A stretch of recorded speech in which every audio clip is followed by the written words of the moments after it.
ખાતે હાજી પીર કયામુદ્દીન મોટા મિયાં ચિશ્તી રહમતુલ્લાહ અલૈહીની દરગાહ શરીફ પર સંદલ શરીફનો ભવ્ય જુલુસ। ભરૂચ જિલ્લાના ઝઘડિયા ખાતે હાજી પીર કયામુદ્દીન ચિશ્તી રહમતુલ્લાહ અલૈહીની દરગાહ શરીફ પર સંદલ શરીફનો ભવ્ય જુલુસ। જુલુસમાં મોટી સંખ્યામાં અકીદતમંદો જોડાયા હતા। કવ્વાલીની રમઝટ સાથે જુલુસ દરગાહ પર પહોંચ્યું હતું। સાથે સાથે સલાતો સલામનું પઠન પણ કરવામાં આવ્યું હતું। દરગાહ શરીફ પર પહોંચી સૈયદ સાદાતઓ તેમજ અકીદતમંદો હાજરીમાં સંદલ શરીફની વિધિ સંપન્ન કરાઈ હતી। સૈયદ સાદાતઓએ રોજા મુબારક પર ગિલાફ તેમજ ફૂલ ચાદર અર્પણ કરી હતી। આજે ઉર્સની ઉજવણી દરમિયાન નિયાઝનું પર સુંદર આયોજન કરવામાં આવ્યું હતું। ગ્રામજનોના સંયુક્તથી આમ નિયાઝનું આયોજન કરવામાં આવ્યું હતું। દરગાહ ખાતે મોટી સંખ્યામાં અકીદતમંદો ઉમટી પડ્યા હતા।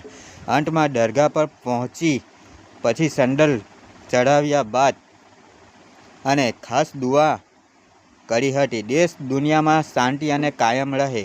સાથે સાથે અકીદતમંદો પર રોજા મુબારક પર ફૂલ ચાદર અર્પણ કરી ધન્યતા અનુભવી હતી। Report Palej news Gujarati.